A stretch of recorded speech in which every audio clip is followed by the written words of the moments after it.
রাজধানীর শাহবাগে অবস্থান নিয়েছেন ইবতেদায়ী শিক্ষকরা, সেখানে আছেন সহকর্মী মনিরুল ইসলাম মিন্টু। সবশেষ পরিস্থিতি জানতে যুক্ত হচ্ছি তার সাথে। মিন্টু, আজকের তাদের কর্মসূচি কি বা দাবি তাদের কি, সেসব বিষয়ে কিছু জানতে পেরেছেন কি? স্বতন্ত্র ইবতেদায়ী জাতীয়করণের দাবিতে শিক্ষকরা তারা জাতীয় প্রেস ক্লাবের সামনে তারা যে অবস্থান কর্মসূচি সেটি পালন করছিলেন এবং গতকালকে আসলে তারা একটি স্মারকলিপি দেওয়ার জন্য মিছিল নিয়ে বের হলে এই শাহবাগ এলাকাতে বলা যায় যে তাদের উপর আক্রমণ চালায় এবং এরপর থেকেই শিক্ষকরা এই শাহবাগ এলাকাতে অবস্থান নিয়েছে এবং চারুকলার সামনে অবস্থান নিয়ে তারা অবস্থান কর্মসূচি পালন করছে এবং তারা তাদের যে এখন এক দফা এক দাবি, সেই এক দফা বাস্তবায়নের দাবি জানাচ্ছেন। পাশাপাশি যেসব পুলিশ সদস্য এই হামলার সাথে জড়িত গতকালকে তাদেরও শাস্তি দাবি করছেন। আমরা একটু কয়েকজন যারা আন্দোলনকারী শিক্ষক রয়েছেন মাদ্রাসার, তাদের সঙ্গে একটু কথা বলতে চাই যে আপনাদের যে 6 দফা দাবি বলছেন, 6 দফা দাবিগুলো কি কি? 1 নম্বর দাবি, মাদ্রাসা বোর্ড কর্তৃক রেজিস্ট্রেশন প্রাপ্ত সকল ইবতেদায়ী মাদ্রাসা প্রাইমারি জাতীয়করণের ঘোষণা। 2, স্বতন্ত্র ইবতেদায়ী মাদ্রাসার আল্লাহ নীতিমালা শিক্ষা 2025 এটা সরকারিভাবে অনুমোদন। 3, 2008 সালে প্রাথমিক ইবতেদায়ী মাদ্রাসা পাঠদান স্থগিত আদেশ এটা প্রত্যাহার। 4, কোর্টবিহীন মাদ্রাসাগুলো মাদ্রাসা বোর্ডের কোর্টের অন্তর্ভুক্তকরণ।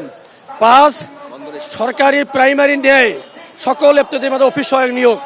6, প্রাথমিক বিদ্যালয়ের ন্যায় প্রাথমিক অনুমোদন করে তৎস্থলে শিক্ষক নিয়োগের ব্যবস্থা করুন। আচ্ছা, আপনারা গতকালকে সংঘর্ষের পরে আরো কয়েক দফা দাবি জানাচ্ছেন, সেগুলো একটু জোরে বলুন। ধন্যবাদ আপনাদেরকে, মিডিয়া ভাইদেরকে ধন্যবাদ জানাচ্ছি। কালকে আমাদের যে ট্র্যাজেডি বা যে একটা অনাকাঙ্ক্ষিত ঘটনা ঘটেছে, এই জন্য সানবিট সব দিবে সামাল। সানবিট ম্যাজিক প্রেস ডিশওয়াশিং এর মাথা ঘোরানো সলিউশন। আমরা আসলে এটা ভাষায় বলতে পারতেছি না। একজন শিক্ষক যারা এদেশের নাগরিক, তাদের নাগরিক অধিকার নিয়ে, তাদের ন্যায্য দাবি নিয়ে বিভিন্ন সরকারকে আসছিল, বিভিন্ন সরকার বিগত সরকারগুলো প্রতারণা করেছে।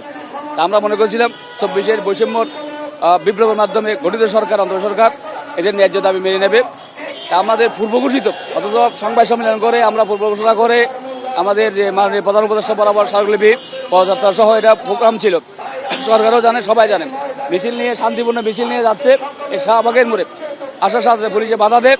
আমাদের শিক্ষকরা বাধা যেতে চাইছে, কিন্তু তারা অতর্কিতভাবে আমার এই নিরস্ত্র অর্থাৎ শান্তিপ্রিয় শিক্ষকদেরকে, শান্তিপূর্ণ শিক্ষক উপর তারা হামলা করেছে। এটা আমরা আজকে জোর দাবি জানাচ্ছি, এটা বিচার করতে হবে। যেহেতু বেরিয়ে পড়েছে আছে কোন কোন পুলিশরা এই কাজ করেছে, তারা কি বিগত সরকারের দালালকিরা, এটা চিহ্নিত করে তাদেরকে শাস্তি আনতে হবে। পাশাপাশি এই 24 ঘন্টার মধ্যে তারা আজকে বলছে আজকের মধ্যে একটা ডিসিশন দেবে। যদি 24 ঘন্টা ডিসিশন না দেয়, আমরা পরবর্তী কঠোর কর্মসূচিতে বাধ্য হবো ইনশাল্লাহ।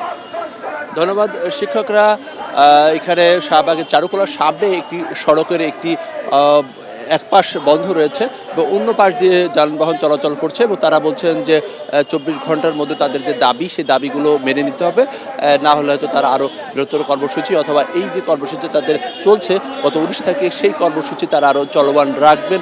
এই ছিল বলতে গেলে এখনকার মতো শাহবাগ এলাকার অবস্থা। আরেকটু যা বিষয়ে জানিয়ে রাখি যে আইনশৃঙ্খলা বাহিনীর সদস্যরা তারা শাহবাগে একেবারে মোড় যে এলাকা, সেই এলাকাতে অবস্থান করছে। বলা যায় যে শিক্ষকরা তারা শান্তিপূর্ণভাবেই যে তাদের যে কর্মসূচি, সেই কর্মসূচি যে পালন করছেন। ফলে আজকে অন্তত বলা যায় যে গতকালকে একটি সংঘর্ষ ঘটলেও আজকে পরিস্থিতি মোটামুটিভাবে স্বাভাবিক রয়েছে। তবে তাদের যে দাবি, সেই দাবিতে তারা অটল রয়েছেন।